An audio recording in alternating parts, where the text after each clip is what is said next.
we'll do the live thing first. Like,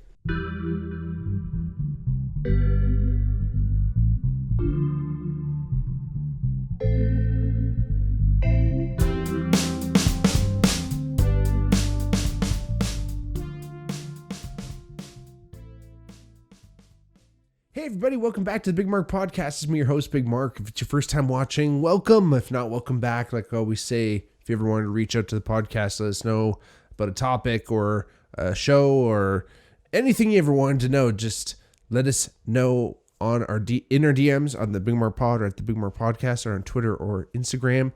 Always here to chat and listen and hear about new ideas for episodes and whatnot. Like I said, thank you so much for being here. I really appreciate you guys spending the time, especially these precious times around the holiday. If you ever did want to share the podcast with your friends and family over the time when you're chatting it up and hopefully talking about some of the topics you heard on the good old Bigmark podcast. There's lots of podcast episodes to binge. If it's your first time watching, I believe we're at 158 so far. So we're moving along here in the episodes, but if this is the first one, there's plenty of episodes to go back and watch. So again, thank you so much for being here, and we really appreciate you spreading the word. If you're watching on YouTube, hit that subscribe button so you know when the next video is coming out, and like it and do all that great stuff and share it with your friends. And if you want to donate to the podcast, check out our Patreon, patreon.com/BigmarkPod. Anyway, happy holidays to everyone. This is going to be coming out on December 20th. So when everyone's listening to this, if you're listening to it for the first, when it first comes out, we got a few days till Christmas, folks. We're in the home stretch, and it's a week till Christmas. We're moving, we're putzing along here, and Christmas is an interesting time for a lot of people. Christmas time is not necessarily Christmas for everyone, obviously. People celebrate many things. People don't give a fuck about, denominations, but, there's something so ubiquitous, so just completely permeating Western culture.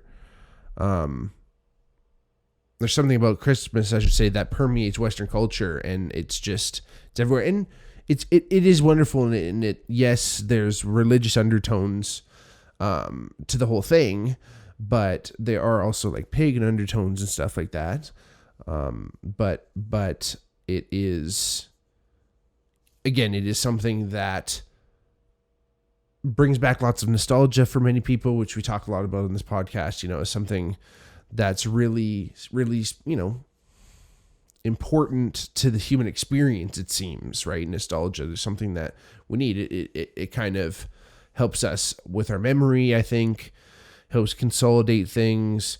I think there's a survival mechanism to that, where we look back at our memories with rosy colored glasses. I think we kind of have to do that, because if we don't, it doesn't provide a very good foundation kind of for a future if we believe like our past to be like super rocky, or at least super like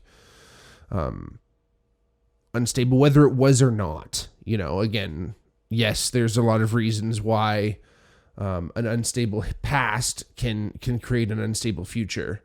But again, it really helps when you can kind of at least like look back on the memories, like I said, through rose-colored glasses, and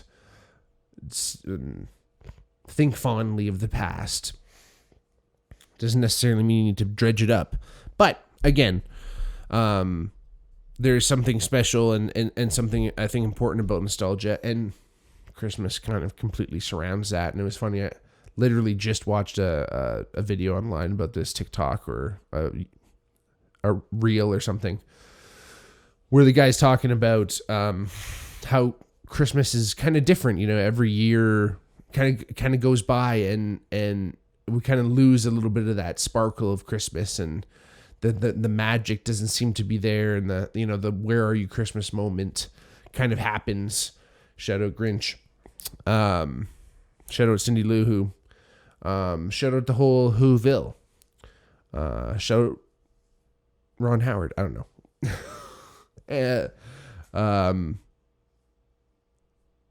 But anyway, that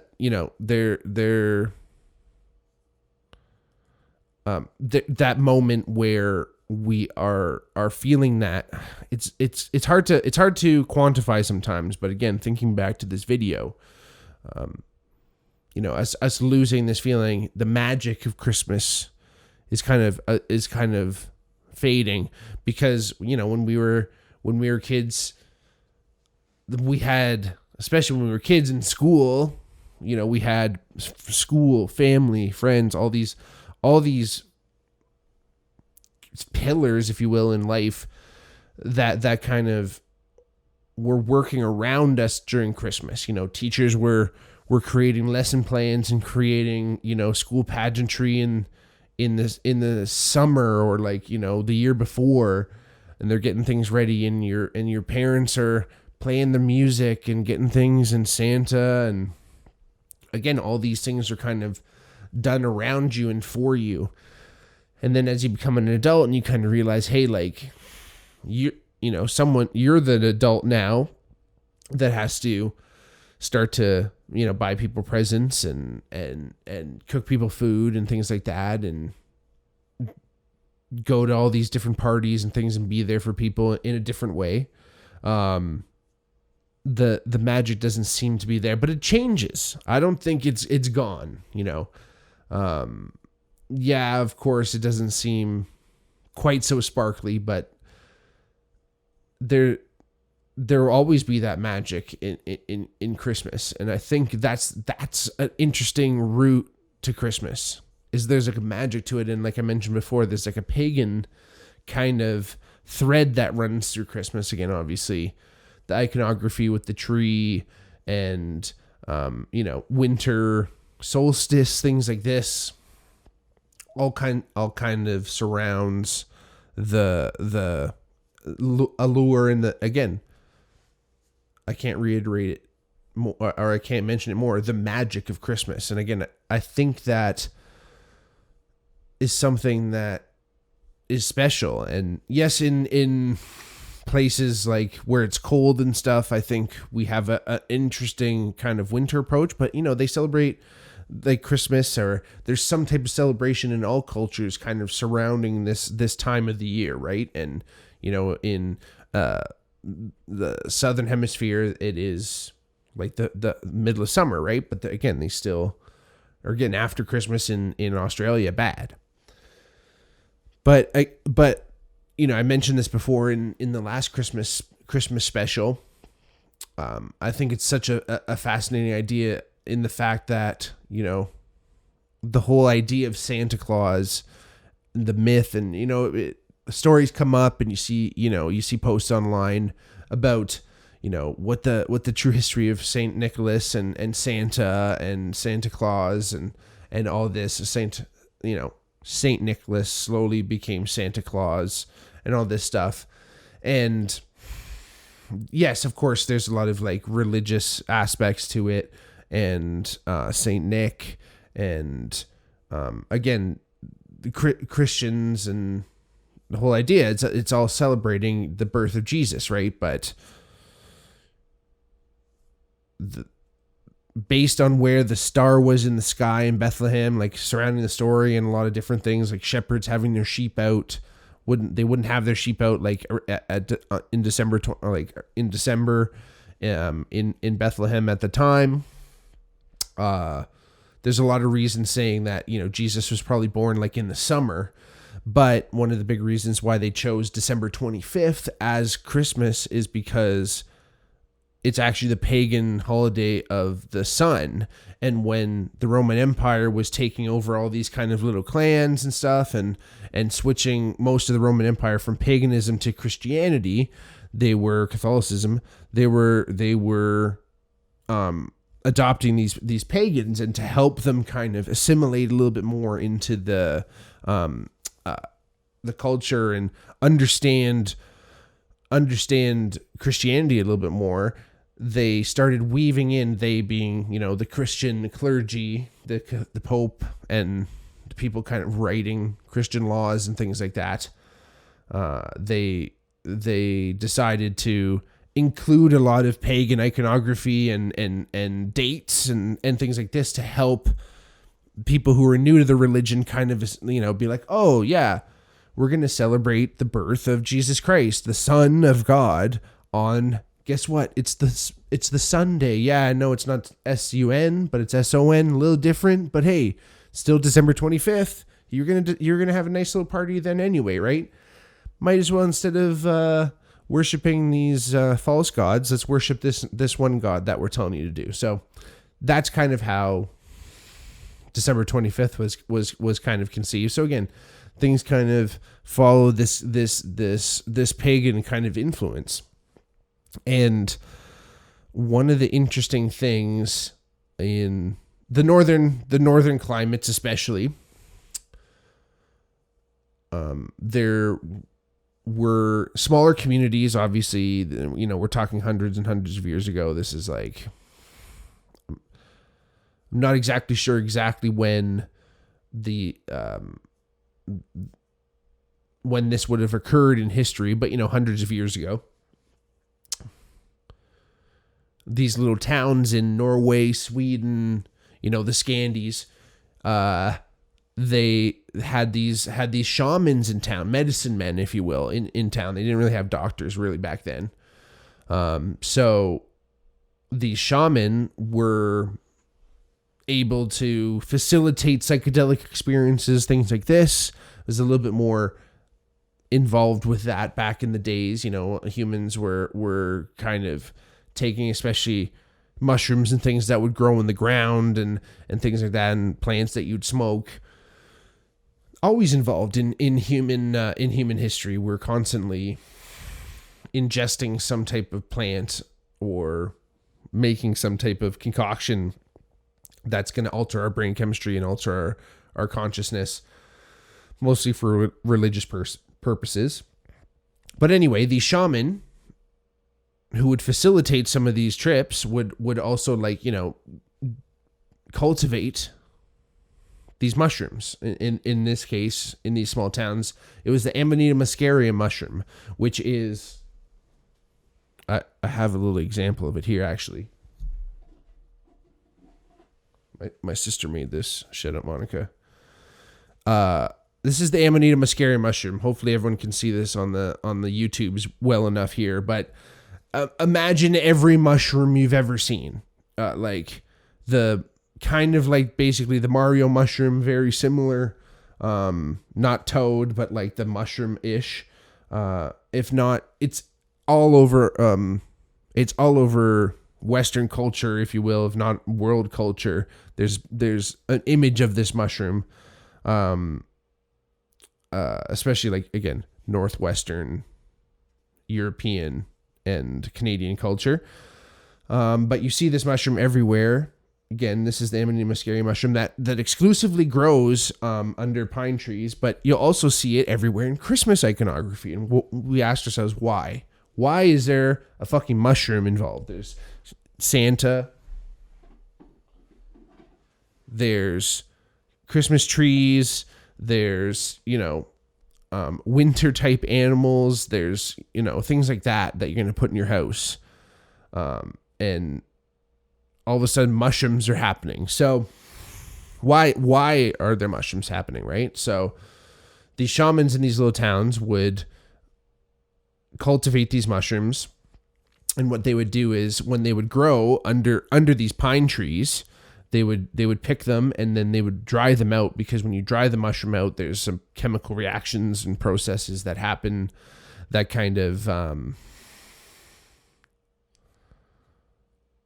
enhance the effects. Let's just put it that way. So the shamans would put the mushrooms in the trees. And all of a sudden you'd see these trees that have all these like red and white little cool mushrooms looking, and oh, look at that. That's kind of fancy. Now, why people brought the trees inside, that's a whole other story. But this is how shamans would dry them out. So they dry them out, and then they would go and deliver these mushrooms from door to door. And sometimes it would snow, because this is Northern Europe, and they would you wouldn't be able to get through the front door, but a lot of these homes had either a hatch in the roof, or you could go through the chimney. So the shamans would don their coats, and their coats were these red fur coats with white lining, and they had a pointed hat, same color as Santa, looked like Santa. And they know this through images. They've seen paintings and pictures and stuff. And then they would put all the mushrooms in a sack, just like Santa would put his toys in a sack, put all the mushrooms in a sack, and go house to house and go through the chimney and drop down some shrooms. Like, he wouldn't be going in the chimney. He would drop the mushrooms down through the chimney. Say, hey, make sure there's no fucking fire, and I'll drop these Shermans down there. Or at least make sure you catch them. They don't go in the fucking hot coals, because obviously you couldn't put your hands in there if there's blazing fire. So this is where they think potentially the whole, idea of Santa. And to boot to this whole theory, if you will, why on earth are there reindeer at all? Right? Why are they even involved? Why are we possibly talking about reindeer and Santa? I mean, yes, it's already nuts that Santa delivers presents to everyone in one night, but he has flying reindeer too? Okay, like, what's happening?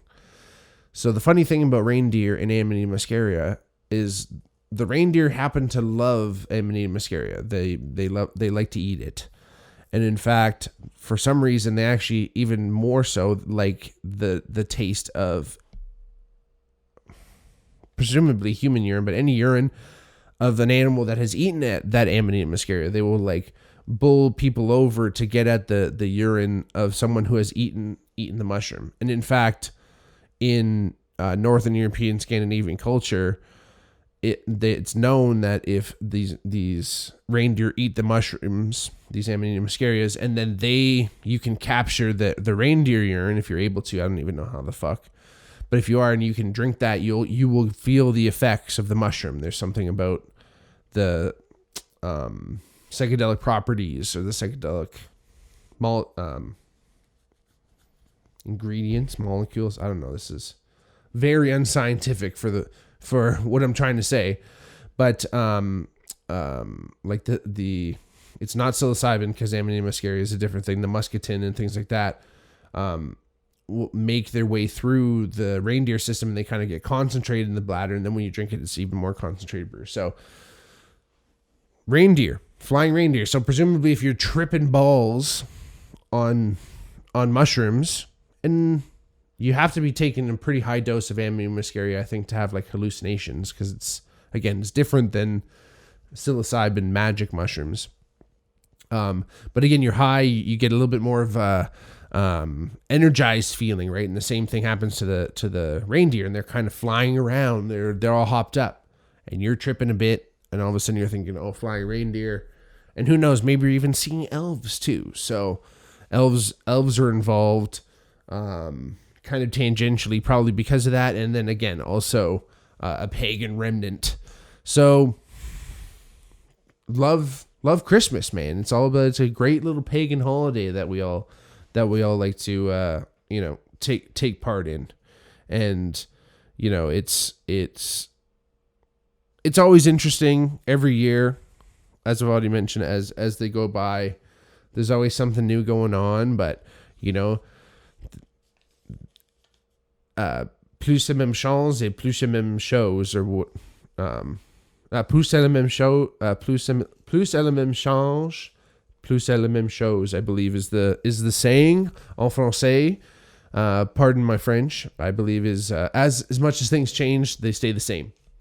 And it's still family dinners, and everyone's getting together and trying to cram in time with friends that are around, and if they have time, and Christmas parties and work parties, and I'm all fucking beside myself this year because I can't go to my work party, which I would love, and I love my coworkers, and I want to I always want to hang out with them, but this year, unfortunately, the work party also coincides with the open mic night at Sean and Ed. So if you're in the Hamilton, Dundas area and you are listening to this on the 20th or 21st, come check out the open mic at Sean and Ed's. Yours truly will be hosting. We're going to be doing Christmas carols. We're going to be doing Christmas songs. If you come up and play a Christmas song, I'll give you a beer. How about that?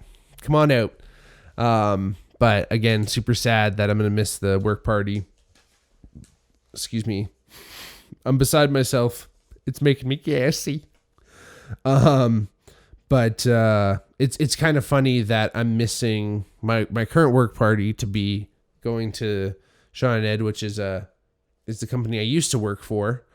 I mean, I'm getting paid to do this and stuff too, but in fact, not to drag a dead horse into the room, but I remember when I was working at Sean and Ed's, I think it was my first, or potentially at least first or second, maybe.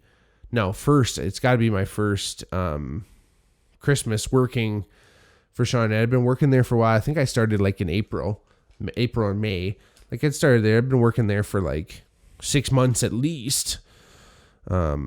Potentially a supervisor already at that point. Got promoted up there pretty quick, but it's beside the point. And there was five gentlemen, five other dudes, including myself, that worked. Sorry, there was 5 dudes that worked behind the bar at the time, including myself. And then I can't tell you how many other people. I think maybe 7 or 8 ladies worked behind the bar with us and stuff. Again, super great. But the night of the Christmas party was coming up, and we're gonna have it at our owner's winery. Oh my God, great! Gonna be tons of fun. And coming up to the show, we're noticing on all the or coming up to the party, I should say, we're noticing on all the schedules, hey, like we're all booked for the night of the party. Like, oh, that must have been a mistake. Like, what's up? And our manager's like, oh no, like we're gonna stay open that night. We need someone to attend the bar. And like 4 out of 5 of the guys that were behind the bar were working that night, including myself. And I just remember being like, what the fuck is this? Like, this fucking sucks so bad. So whatever reason it is, I definitely hate missing Christmas work parties, because again, it just brings people together. And right now, like I've mentioned before, my work is kind of like making this big facility merger, let's just put it that way. So people who aren't normally working with each other are finally going to be together working with each other, and we're finally starting to get a little bit more settled in the new space. And it's important, again, like I said, I've mentioned before in previous podcasts, where it's really important to have a team and have team bonding moments and have a fun party, and make sure everyone's having a good time and not getting too drunk and saying weird shit, and not socializing either, trying your best to get people to commingle. But again, that's just kind of one of the wonderful Christmas traditions that still exists, right? Again, I think tradition is we're losing a lot of tradition in society, and I think, I'm not saying in any way, I'm saying that as like a weird, we're losing traditional values and something. No, I mean like, just like, hey, like these are rituals that we all do as humans that bring us together and solidify us and tie us back to the ages and make us feel like we're connected to all the human beings that have ever existed, or at least like people who have existed in our culture and our families. So I think we're losing that, and it's sad. And I think Christmas is, again, one of those few traditions that still exists that, yes, everyone celebrates it in their own unique way, but it's still something that's celebrated, and people get days off and, this and that. And don't get me wrong, there's some people that don't get days off, and thank you all, whoever's out there who has to bloody work through Christmas and keep the lights on and keep people alive and doing all that fucking shit, because, it's so important. And yes, I've, mentioned it already, it is inherently a religious holiday, right? It is inherently tied to Christianity, Christmas, Jesus Christ. But there's something more to Christmas that is bigger than religion, organized religion. And there's something about the idea that, your family's important. Your family's super important. You gotta spend time with your family. They deserve, your love and attention and all that stuff. But however you celebrate, whether you're together or whether you're far apart, it's all about that magic of Christmas and how you hold that in your heart. That was very Zeusian, but I don't want to see people lose that magic and that spark. And I think the past few years, and just generally speaking, the way people have been just less and less impressed with whether it's what's happening with the government, what's happening in society, what's happening in global politics, what's happening with wars across the world, what's happening with famines, what's happening with all the terrible and awful goddamn things that happen in this world. I think it's really easy to focus on that shit because, news outlets and social media networks and stuff thrive off spreading that information. And even if it's for a few brief moments on Christmas morning or on Christmas Eve or whatever day you celebrate most. I guess I'm part Lithuanian, so Christmas Eve is really important. So, or Boxing Day, who knows? Greek Orthodox, Eastern Orthodox, you have a different Christmas, I think. Pretty sure. A week later, whatever. It's important that whenever